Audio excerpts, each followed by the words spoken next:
So welcome to our YouTube channel guys. जितने भी student है बीए प्रोग्राम के सेमेस्टर 4 के, जिन भी स्टूडेंटों ने हिंदी बी ले रखा है, यानी जिन भी स्टूडेंटों ने ओनली 10th क्लास तक हिंदी पढ़ी है, तो उन स्टूडेंटों को हिंदी बी मिली है। तो जिन भी स्टूडेंट के पास हिंदी बी है, जो कि है उसका आज हम यूनिट नंबर सेकंड करने जा रहे हैं। आपका जो चैप्टर है आप उसका नाम है यूनिट नंबर सेकंड का विविध माध्यमों के लिए रचनात्मक लेखन क्या है, इसकी क्या क्या माध्यम है रचनात्मक लेखन के, ये पढ़ेंगे।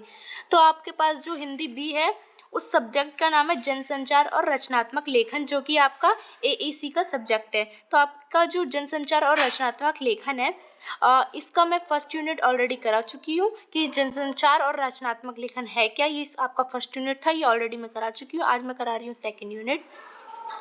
तो अगर आपने वो फर्स्ट यूनिट नहीं देखी हो तो आप प्लेलिस्ट में जाके वो यूनिट देख सकते हैं। एंड चलिए स्टार्ट करते हैं आज की हमारी वीडियो। सो वीडियो स्टार्ट करने से पहले अगर आप हमारे चैनल पर नए आए हो तो नीचे दिए गए बेल आइकन को दबाकर चैनल को सब्सक्राइब कर दीजिए, जिससे सारी नोटिफिकेशन आपके पास जल्द से जल्द पहुंचे। साथ ही आप हमारे टेलीग्राम चैनल पर भी जुड़ सकते हैं, जहाँ आपको सारे नोट्स मिल जाते हैं, सारी नोटिफिकेशंस मिल जाती है एग्जाम से रिलेटेड, एंड आपको बहुत सारी उस पर बुक्स भी मटेरियल भी मिल जाती है ड्यू सोल की। तो चलिए स्टार्ट करते हैं आज की हमारी वीडियो। एंड दूसरी बात कि अगर आप ये नोट्स चाहते हैं तो यूनिट नंबर फर्स्ट का नोट एंड यूनिट नंबर ये सेकंड, आपका जो सिलेबस है जनसंचार और रचनात्मक लेखन का, उसमें पूरे आपके सिलेबस में ओनली 2 ही यूनिट है, मतलब 2 ही यूनिट में आपका पूरा सिलेबस ही खत्म है। तो फर्स्ट यूनिट में करा चुकी हूँ एंड सेकेंड यूनिट ये करा रही हूँ। तो अगर आपको पूरा सिलेबस खरीदना हो तो first unit and second unit तो आपको 20 रुपीज़ में दोनों ही मिल जाएगा। एंड आप टेलीग्राम पे मेरी मैसेज करके आपको डिस्क्रिप्शन में लिंक मिल जाएगा, आप ओनली 20 रुपीज़ में पूरा सिलेबस ही खरीद सकते हैं, मतलब आपको first unit and second unit दोनों मिल जाएगा। तो चलिए स्टार्ट करते हैं आज की हमारी वीडियो, जो कि हैंडमेड नोट आपको मिलेगा और बहुत इजी वे में मिलेगा। तो आज हम पढ़ रहे हैं यूनिट नंबर सेकंड। हमें पढ़ना है इसमें विविध माध्यमों के लिए रचनात्मक लेखन, यानी विविध माध्यम मतलब कितने तरह के माध्यम हो सकते हैं और रचनात्मक लेखन के लिए। रचनात्मक लेखन को इंग्लिश में कहूँ तो क्रिएटिव राइटिंग कहते हैं। तो क्रिएटिव राइटिंग के कितने तरह के माध्यम हैं, विविध कितने माध्यम से हम क्रिएटिव राइटिंग कर सकते हैं, हम इसके बारे में हम इसमें पढ़ेंगे। ओके, तो सबसे पहले तो हमारे जो सिलेबस में भी दे रखा है और इसके माध्यम क्या है, हम शॉर्ट फॉर्म में जाने तो एक है प्रिंट माध्यम के लिए लेखन। प्रिंट माध्यम से हम क्या कर सकते हैं, अपने जो क्रिएटिव राइटिंग है, अपने जो रचनात्मक लेखन है, उसको हम लोगों तक बांट सकते हैं, हम लोगों तक अपने विचार रख सकते हैं। प्रिंट माध्यम के माध्यम से क्या होता है, प्रिंट माध्यम में हमारे साक्षात्कार भी आ जाता है, जैसे कि इंटरव्यू भी आता है हमारे। आप सोचोगे इंटरव्यू तो देते हैं, पर इंटरव्यू आपके प्रिंट माध्यम में भी आता है। यात्रा अनुभव लेखन, अगर आप कहीं जाते हो और उसके बारे में लिखते हो, आपने कई तरह की यात्रा लेखन पढ़ी होगी, यात्रा वृत्तांत आपने पढ़ी होगी अपने स्कूल टाइम पे। तो यात्रा वृत्तांत होता है जो किसी जगह के बारे में बताया जाता है। तो यात्रा वृत्तांत भी किस में आ जाता है, वो प्रिंट माध्यम में आ जाता है, क्योंकि वो बुक में लिखी जाती है।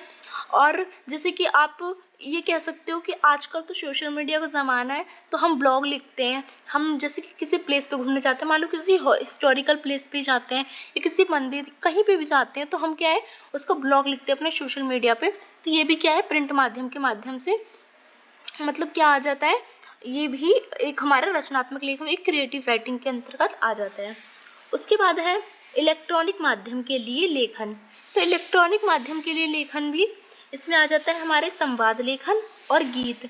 हम गीत के माध्यम से जो हम गीत लिखते हैं, आपको पता होगा हर गाना जो गाता है व्यक्ति, आपको कोई भी फेवरेट सिंगर हो, उसको कोई लिखने वाला तो होता है, लिखने वाला अलग होता है, गाने वाला अलग होता है। तो उस गाने को जो लिखता है वो क्या करता है, वो क्रिएटिव राइटिंग करता है, वो ही रचनात्मक लेखन होता है।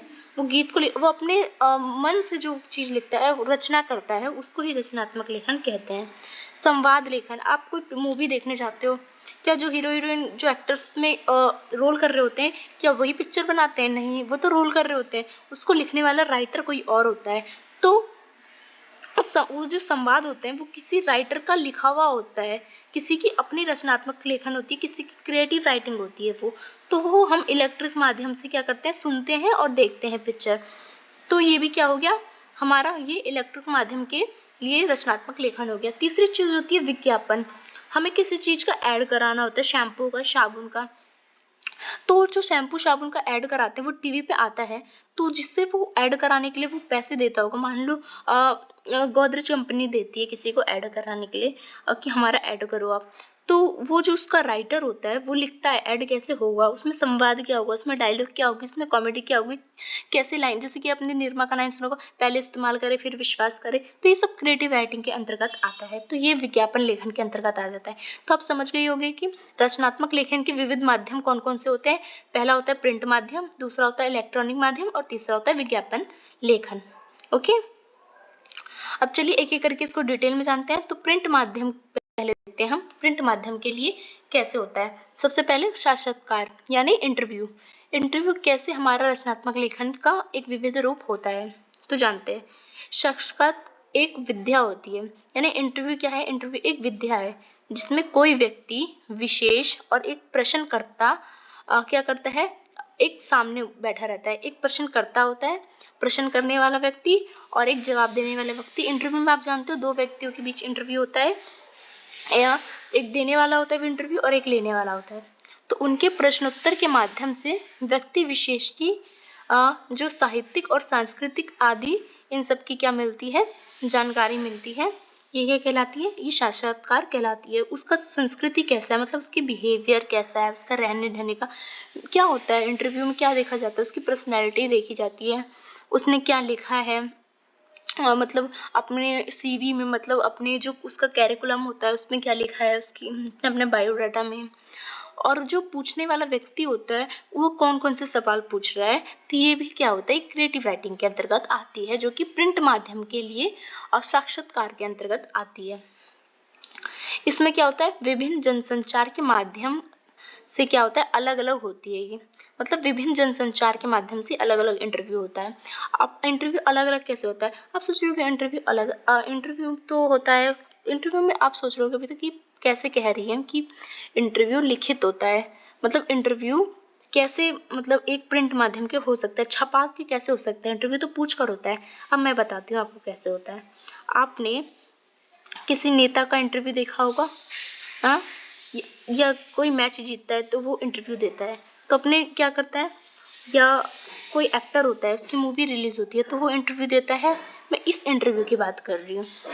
आपने देखा होगा न्यूज़ चैनल पे किसी हमेशा किसी ना किसी को बिठा लेते हैं इंटरव्यू के लिए, मैच में बिठा लेते हैं, कोई सिंगर को बिठा लेते हैं, अलग अलग लोगों का उसका इंटरव्यू लेते हैं।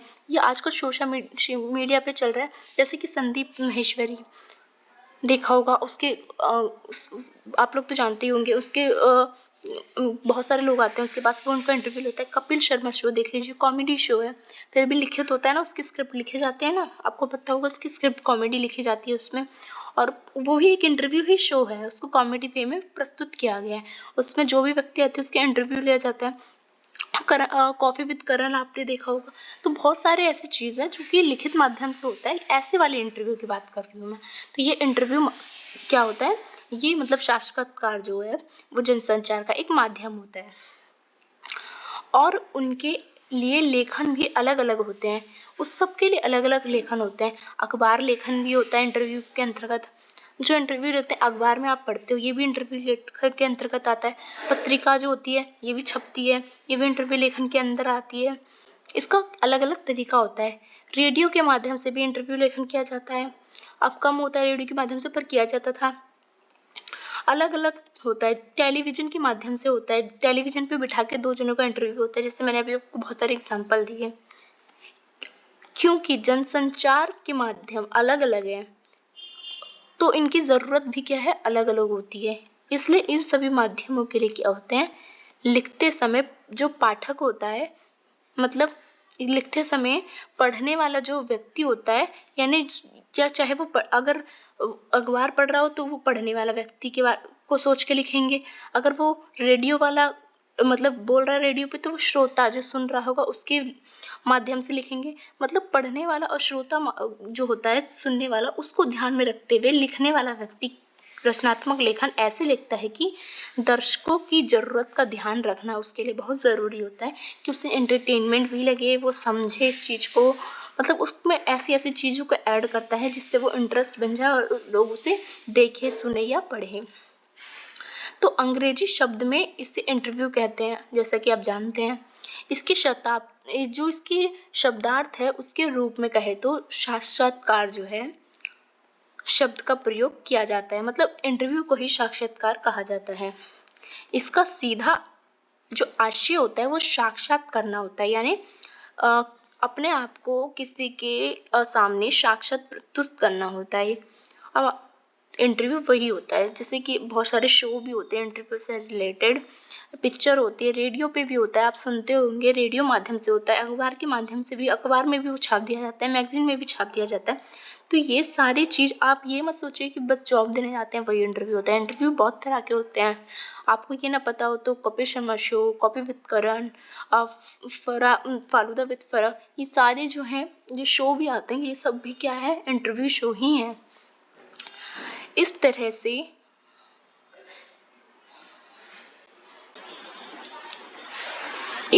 से स्पष्ट है कि साक्षात्कार क्या है। साक्षात्कार एक प्रक्रिया है, यानी एक प्रोसेस है जो कि व्यक्ति विशेष को साक्षात करा देता है, यानी उसको क्या करा देता है, जो व्यक्ति मतलब देख रहा है, उसको सुन रहा है, उसके सामने उसकी पूरी बॉडी लैंग्वेज, उसका मन, विचार सबको प्रस्तुत कर देता है, मतलब अपने आप को समर्पित कर देता है। जो इंटरव्यू देने आता है ना, वो व्यक्ति अपने आप को समर्पित कर देता है सामने वाले व्यक्ति के।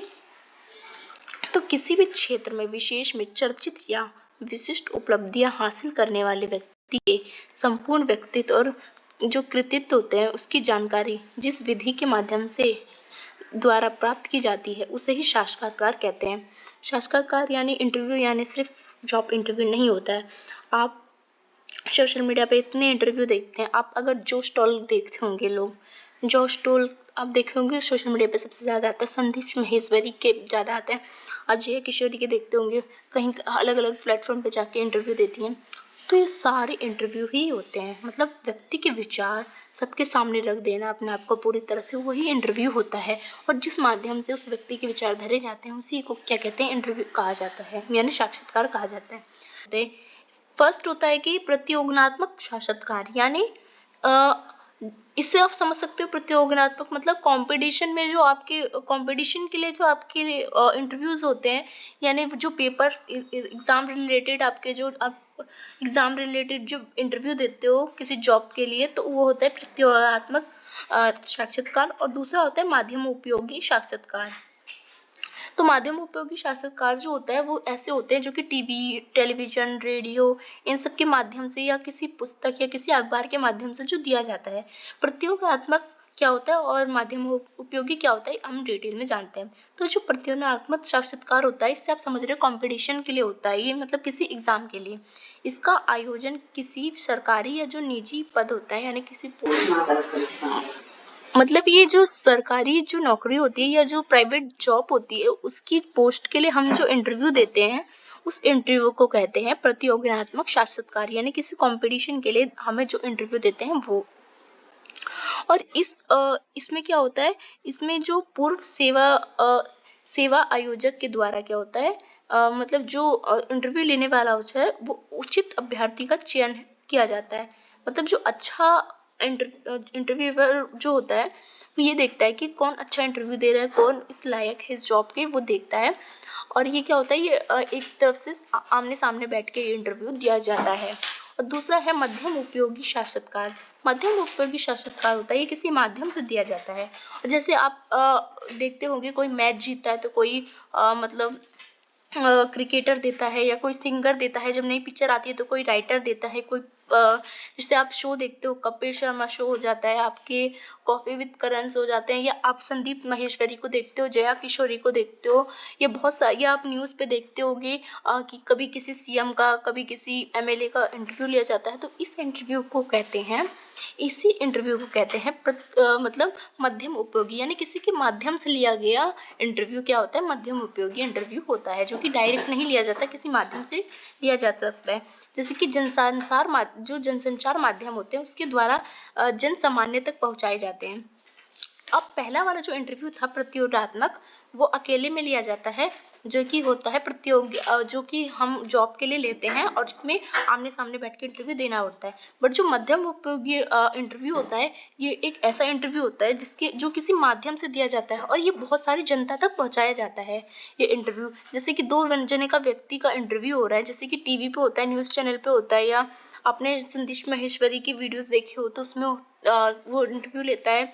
और बहुत सारे ऐसे यूट्यूब पे आपको ऐसे चैनल्स मिल जाएंगे, आप देखते होंगे, जिसमें इंटरव्यू लिया जाता है किसी व्यक्ति का। तो उस व्यक्ति के इंटरव्यू को क्या करा जाता है, पूरे पब्लिकली दिखाया जाता है, लोगों को सोशल मीडिया के माध्यम से दिखाया जाता है, अखबार के माध्यम से उसको छपा के दिखाया जाता है, मैगजीन के माध्यम से या रेडियो के माध्यम से, अन्य कई तरह के जनसंचार माध्यम से उसको दिखाए जाते हैं। तो जिस माध्यम से दिखाए जाते हैं, इसलिए उसे मध्यम उपयोगी साक्षात्कार कहते हैं। इसके भी 2 प्रकार होते हैं, जैसे कि आपने देखा था फर्स्ट वाला इंटरव्यू जो था कंपटीशन वाला, उसके भी 2 प्रकार थे। तो इसके भी 2 प्रकार होते हैं। इसके फर्स्ट प्रकार में आता है इलेक्ट्रॉनिक मीडिया। इलेक्ट्रॉनिक मीडिया के माध्यम से किया जाता है, उस इंटरव्यू को जनता तक पहुंचाया जाता है। दूसरा, प्रिंट मीडिया के माध्यम से साक्षात्कार को, इंटरव्यू को पहुंचाया जाता है जनता तक। इलेक्ट्रॉनिक माध्यम के से कैसे कह सकते हो, इसके अंतर्गत इलेक्ट्रॉनिक माध्यम में radio, television, social media, YouTube, Facebook video, Instagram videos, बहुत सारी ये जो सोशल मीडिया प्लेटफॉर्म होते हैं, और बाकी इलेक्ट्रॉनिक में आ जाओ रेडियो, टेलीविजन, तो इन सब के माध्यम से क्या किया जाता है, इन सब के माध्यम से जो किसी का इंटरव्यू होता है, मान लो किसी क्रिकेटर का कोई इंटरव्यू ले रहा है, किसी सीएम का, प्रधानमंत्री का इंटरव्यू होता है, या जितने भी आजकल फेमस लोग हैं उन सबका इंटरव्यू, जो जैसे कि आप संदेश माहेश्वरी की वीडियो देखते होगे तो उसमें वो इंटरव्यू लेता है, या कपिल शर्मा एक्टरों के लेता है। तो ये सारे इंटरव्यू क्या है, किसी इलेक्ट्रॉनिक माध्यम से ही आपको दिखते हैं ना, टीवी पे देखोगे या तो आप फोन पे देखोगे, तो आपको क्या है, इलेक्ट्रॉनिक माध्यम से दिखते हैं, इसलिए इसे इलेक्ट्रॉनिक मीडिया जनसंचार कहा जाता है इंटरव्यू का। दूसरा, प्रिंट मीडिया के माध्यम से, मतलब छपाई के माध्यम से। जब कोई व्यक्ति किसी व्यक्ति का इंटरव्यू लेता है, मान लो किसी प्रधानमंत्री, सीएम, इन सब का भी लेता है, तो क्या होता है, उससे क्या किया जाता है, लोकप्रिय व्यक्ति का जब इंटरव्यू लिया जाता है तो उसे अखबार में छापा जाता है। आप देखते होंगे अखबार में उसके बारे में आता होगा, पत्रिकाओं में आता होगा, सोशल मीडिया पे जो ब्लॉग लिखा जाता है, उस पे ब्लॉग में लिखा जाता है उस इंटरव्यू के बारे में, मैगजीन में वो इंटरव्यू छपाया जाता है, उस इंटरव्यू पे कई किताबें भी छपाई जाती हैं। तो मतलब जितनी भी प्रिंट माध्यम से उस इंटरव्यू को लोगों तक पहुंचाया जाता है, आम जनता तक, उसे प्रिंट मीडिया के माध्यम से साक्षात्कार कहते हैं। अब जानते हैं हम तीसरी चीज कि यात्रा लेखन क्या होता है। यात्रा लेखन जो होता है, तो अब जानते हैं यात्रा लेखन क्या होता है। तो यात्रा लेखन को ही यात्रा वृत्तांत भी कहते हैं, जैसा कि आपने 12th क्लास तक पढ़ा होगा यात्रा वृत्तांत, जो कि किसी यात्रा पे अगर कोई राइटर जाता है और उस वहाँ की चीजों के बारे में, उस दृश्य के बारे में, या किसी हिस्टोरिकल प्लेस पे जाते हैं तो वहाँ लिखा जाता है, तो उसी को यात्रा वृत्तांत कहते हैं। आजकल सोशल मीडिया के जमाने में लोग जैसे कि कोई भी हिस्टोरिकल प्लेस पे जाते हैं तो उस पर वीडियो बनाते हैं, जैसे कि आपने यूट्यूब पे भर भर के देखी होगी वीडियो, हर हिस्टोरिक प्लेस, हर मंदिर, हर जगह की वीडियो आपको सोशल मीडिया पे मिल जाती है, या तो आपको सोशल मीडिया पे एक ब्लॉग लिखने की जगह होती है जहाँ पे उस जगह के बारे में फुल डिटेल, उसकी सुंदरता, उसके सभी अपने विचार को वो प्रस्तुत करता है, उसी को यात्रा वृत्तांत कहते हैं। तो लेखन को एक विद्या गद की स्वीकृति माना जाता है।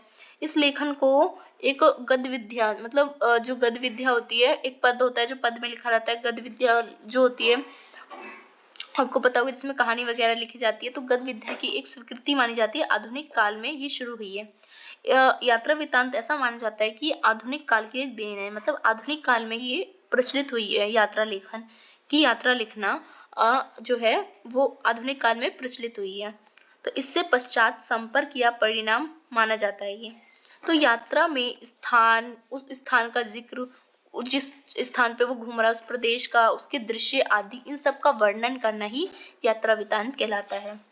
तो यात्री अपने यात्रा में जो संवेदनशील होकर उसके तटस्थ रहता है, यानी उसके संवेदनशील होकर उसके बारे में बताता है अच्छी अच्छी बातें, मतलब ऐसा ना होने पर यात्रा के स्थान पर यात्री के अधिक प्रावधान होने की संभावना हो जाता है। मतलब यात्रा वृत्तांत में यात्री यात्रा कर रहा होता है पर उस यात्री का जिक्र ना करके उस जहाँ पे वो घूम रहा है उसको केंद्र माना जाता है। मतलब यात्रा वृत्तांत में यात्री को केंद्र ना मान के अधिक प्रावधान किसको दिया जाता है, उस स्थान को दिया जाता है जहाँ जिसकी बात की जाती है। यात्रा के स्थान के दौरान मिलने वाले जो व्यक्ति होते हैं और जो वस्तुएं होते हैं, जो उससे वस्तु मिलती है यात्रा के दौरान, और जो स्थान, जो सजीव, जो जीव, जो नदी, सब चीज जो मिलती है उन सब का जिक्र इसमें किया जाता है। यात्रा लेखन अपनी यात्रा को मानसिक प्रक्रियाओं के रूप में ग्रहण करता है। मतलब यात्रा लेखन जो व्यक्ति जो यात्रा कर रहा होता है और वो जो अपनी यात्रा को लिख रहा होता है, उस व्यक्ति की जो मानसिक प्रक्रिया है कि उसकी सोच क्या है उस जगह को देखने का, उस सोच को प्रस्तुत करता है। यात्रा लेखन स्वयं को केंद्र में रखकर भी प्रमुख ना होने देना यात्रा लेखन का एक दायित्व होता है। मतलब यात्रा लेखन वाला जो व्यक्ति होता है, अगर आप यात्रा लेखन लिख रहे हो, आपको मन है कि मैं भी लिखूं, तो आप खुद को केंद्र अगर मानोगे ना, आप बार बार अपना जिक्र करोगे ना, तो यात्रा लेखन सफल नहीं होगा। उसमें क्या है, आपको लिखना पड़ेगा पर आपको अपने आप को केंद्र ना मान के उस जगह को केंद्र मान के लिखना पड़ता है।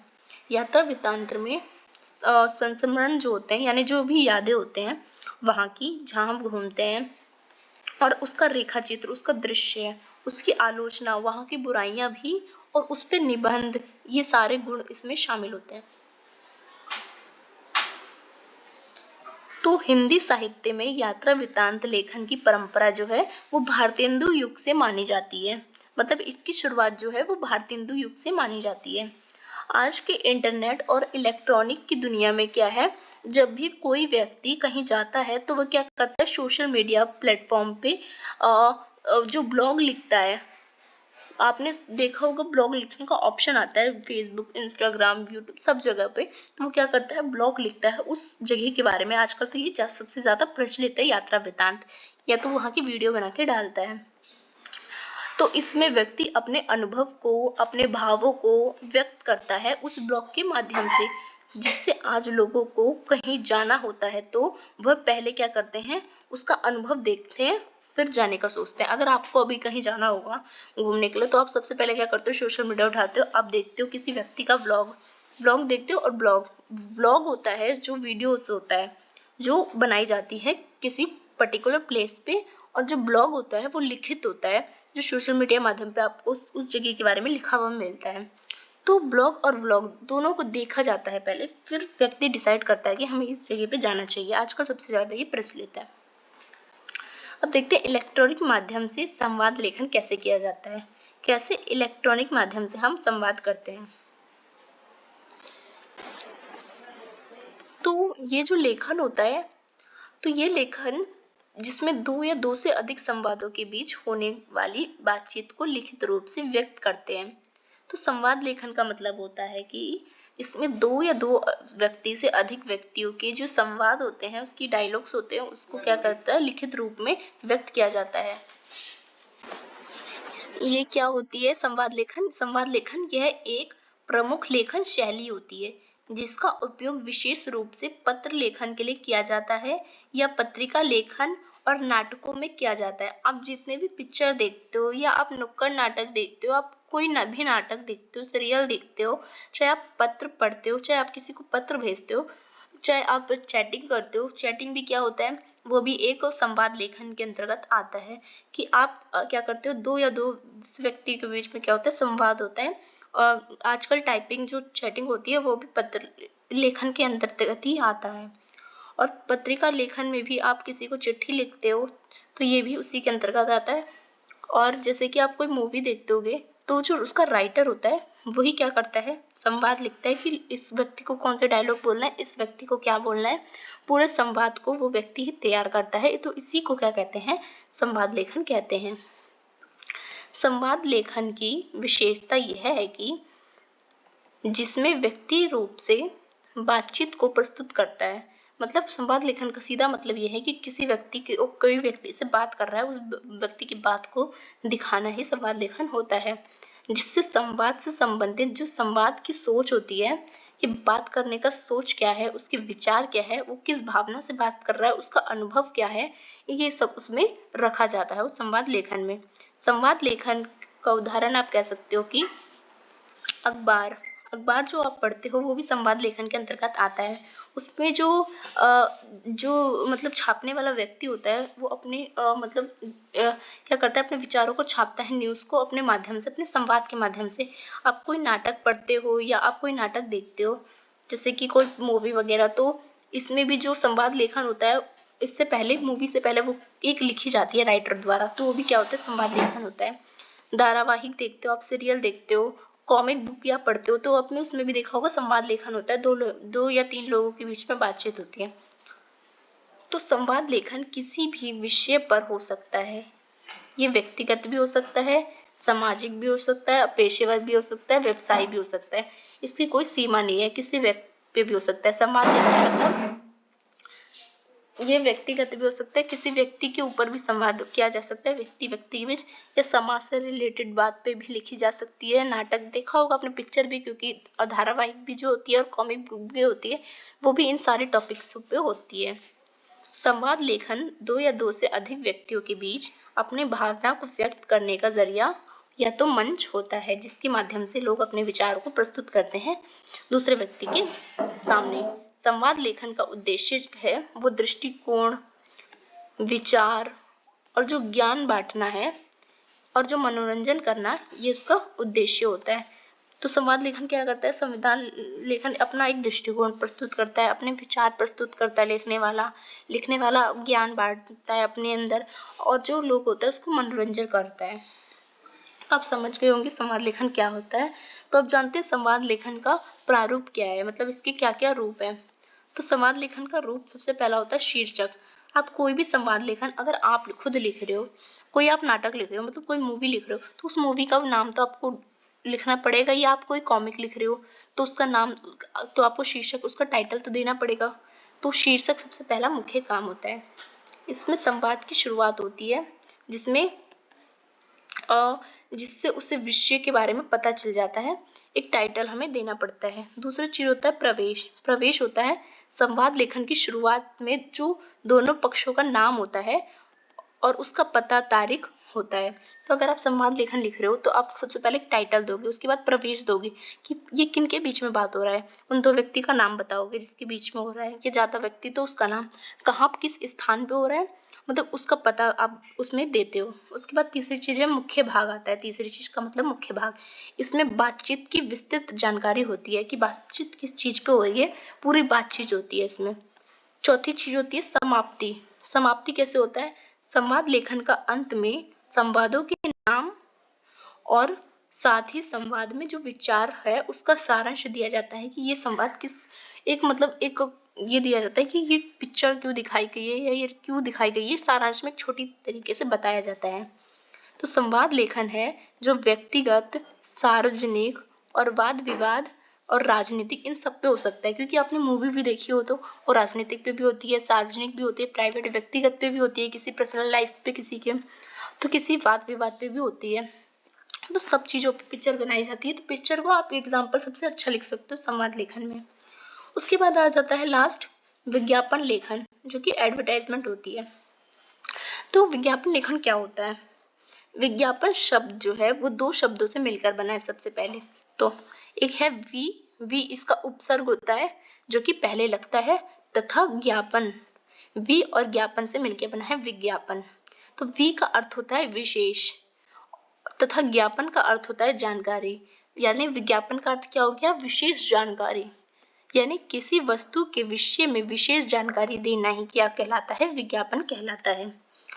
विज्ञापन शब्द जो है वो अंग्रेजी के एडवर्टाइजमेंट का हिंदी अनुवाद है, जिसका अर्थ होता है सार्वजनिक सूचना, यानी जो सार्वजनिक सूचना होता है अथवा ध्यान उस आकर्षित करना, लोगों तक मतलब सार्वजनिक सूचना पहुंचाना और लोगों का ध्यान अपनी ओर आकर्षित करना। एड आपने देखा होगा, कोई एडवर्टाइजमेंट होता है, कोई एड होता है, कोई प्रचार आता है, क्यों होता है, लोग जैसे साबुन, शैम्पू या किसी चीज का होता है तो लोगों को आकर्षित किया जाता है कि आप हमारे प्रोडक्ट खरीदें। तो ये एक आकर्षित का केंद्र होता है। विज्ञापन क्या होता है, विज्ञापन उस सूचना अथवा उस जो अपीला सुंदर को प्रस्तुत करता है। विज्ञापन जो भी सूचना होती है, यानी किसी अगर साबुन की सूचना दी जा रही है या किसी मान लो किसी चैनल की सूचना दी जा रही है या किसी इंस्टीट्यूट की सूचना दी जा रही है, किसी भी चीज़ का आपने ऐड देखा होगा तो वो उसकी जानकारी देता है कि हमारा प्रोडक्ट कैसे बना है, क्या फ़ायदे हैं हमारे प्रोडक्ट की, कितने रुपए में मिल रहा है और क्यों आपको खरीदना चाहिए, और एक अपील होता है कि आप हमारे प्रोडक्ट प्लीज़ खरीदिए, इसलिए एडवर्टाइजमेंट किया जाता है। विज्ञापन का उद्देश्य क्या होता है, क्यों लोग विज्ञापन करवाते हैं? आपको ये सब पता होगा कि विज्ञापन का उद्देश्य क्या होता है। अगर आप कोई कंपनी खोलते हो और आपका वो प्रोडक्ट बिकने लगे, मान लो आपके साबुन फेमस हो गया, तो आप ऐड तो जरूर करवाओगे टीवी के माध्यम से या प्रचार के माध्यम से, किसी के भी माध्यम से। तो वो ऐड क्यों करवाओगे आप? उसके उद्देश्य जो आपके मन में होगा वही आपका उद्देश्य होगा। अब देखो, जो उपभोक्ता होता है उसको प्रभावित करना, आकर्षित करना, यानी जो कस्टमर होते हैं। ऐड क्यों होता है, ऐड क्यों आता है टीवी में या न्यूज़पेपर में, कहीं क्यों छापा जाता है कि जो कस्टमर है उसके वो आकर्षित हो उस प्रोडक्ट के लिए। उसके बाद उत्पादक को लाभ पहुंचे, मतलब जो बेचने वाला है वो जो सेलर है वो ऐड के माध्यम से जब लोगों को आकर्षित करेगा और उसकी जो प्रोडक्ट है वो बिकेंगे, तो ऑब्वियसली उस ऑनर को क्या होगा, लाभ मिलेगा, बेनिफिट होगा। और जो विक्रेता की मदद करना, जो बिक्री करने वाला व्यक्ति होता है, अब जो कंपनी है, कंपनी खुद तो बेचती नहीं है, वो बेचती है, वो रिटेल करती है दुकानदारों को, दुकानदारों द्वारा बेची जाती है, तो दुकानदारों को भी फायदा हो इसलिए की जाती है। जनता तक नए उत्पादन की सूचना पहुंचे, अब कोई कंपनी है, मतलब साबुन है, तो साबुन में अब क्या है, अभी एक नया लॉन्च कर दिया साबुन कि हल्दी चंदन साबुन या एलोवेरा साबुन, नए नए मतलब उसके फ्लेवर्स ये सब ऐड कर दिए, तो ये सब लोगों को तक कैसे पहुंचेंगे, तो ऐड के माध्यम से पहुंचेंगे। तो ऐड इसका माध्यम होता है लोगों के उत्पादक के प्रति रुचि एवं जो विश्वास पैदा करना। अब लोगों जो उसके कस्टमर है उसके प्रति उसकी रुचि बढ़ जाए, किसी इसलिए क्या करते हैं, किसी एक्टर के माध्यम से प्रचार करा जाते हैं कि उसकी रुचि बढ़ जाए और उसको विश्वास हो जाए। अब कोई आप जिस व्यक्ति को पसंद करते हो, किसी फेमस एक्टर या कोई फेमस पर्सन, तो क्या है, आप वो जो बोलेगा आप मान लोगे और वो प्रोडक्ट को खरीद लोगे, आपका विश्वास बन जाएगा। उसके बाद उपभोक्ता को खरीदने के लिए प्रेरित करना। अब जो कस्टमर है उसको आप कैसे प्रेरित करोगे कि वो आपका प्रोडक्ट खरीदे, तो वो एडवर्टाइजमेंट के माध्यम से उनको अपने ओर आकर्षित करा जाता है। उसके बाद विज्ञापन के माध्यम क्या है, मतलब प्रचार हम किस किस माध्यम से कर सकते हैं। तो आपने देखा होगा ऐड कहाँ कहाँ से आपको मिल जाते हैं, बहुत माध्यम होते हैं। आप संचार के माध्यम से भी कर सकते हैं, संचार माध्यम से ही विज्ञापन माध्यम है। इसमें भी दो प्रकार होते हैं, एक होता है मुद्रण मतलब छपाई के माध्यम से, दूसरा होता है इलेक्ट्रॉनिक। तो मुद्रण विज्ञापन में आ जाता है, आपको देखा होगा आप कोई पुस्तक पढ़ते हो तो उसमें भी किसी चीज का विज्ञापन होता है। आप अगर पत्रिका पढ़ते हो तो पत्रिका में भी किसी न किसी चीज का विज्ञापन आपको मिल जाता है। समाचार पढ़ते हो तो आप देखा होगा समाचार जो अखबार होते हैं उसमें सबसे बहुत ज्यादा विज्ञापन होते हैं, किसी तेल साबुन मतलब जो जिसको भी छपवाना होता है वो उसमें छपवाता है। आप जगह जगह रोडों पर टेम्पलेट देखते होगे तो टेम्पलेट में भी आपको क्या है, विज्ञापन दिखता होगा। तो ये सब मुद्रण यानी छपाई, जिस भी छपाई चीज पे अगर आपको लिखित चीज पे आपको विज्ञापन मिल रहा है, ऐड मिल रहा है, तो वो मुद्रण विज्ञापन हो जाएगा। और आपको किसी भी इलेक्ट्रॉनिक माध्यम से अगर ऐड मिल रहा है, जैसे टीवी, रेडियो, सिनेमा घर, इंटरनेट, आप देखिए यूट्यूब पे भी ऐड आता है, हर चीज पे ऐड आता है, तो ये सब इलेक्ट्रॉनिक माध्यम से ऐड आता है। तो आप बहुत ईजी है, विज्ञापन के माध्यम क्या हो सकते हैं, एक छपाई हो सकती है, एक इलेक्ट्रॉनिक हो सकती है। तो यहाँ पे आपका ये यूनिट होता है यहाँ पे खत्म, मैंने शॉर्ट फॉर्म में आपको ये पढ़ा दिया। जनसंचार और रचनात्मक लेखन, ये आपका पूरा सिलेबस था, जिसका मतलब आपका जो पूरा सब्जेक्ट है, आपके सब्जेक्ट का नाम ही था जनसंचार और रचनात्मक लेखन। और इसका जो सेकंड यूनिट हम ये पढ़ रहे थे जिसका नाम था विविध माध्यमों के लिए रचनात्मक लेखन, ये हमने पढ़ लिया। यूनिट नंबर मैं ऑलरेडी करा चुकी हूँ first, and unit number second मैंने करा दिया। मतलब आपको पूरा ये बुक है जनसंचार और रचनात्मक लेखन वो होता है यहाँ पे खत्म। अब आप पूरा सिलेबस जो है ये 20 रुपीज में ओनली टेलीग्राम से मेरे खरीद सकते हैं। तो अगर आपको ये वीडियो अच्छी लगी तो लाइक कीजिए, शेयर कीजिए। वीडियो कैसे लगी कमेंट सेक्शन में जरूर बताइए। सो धन्यवाद।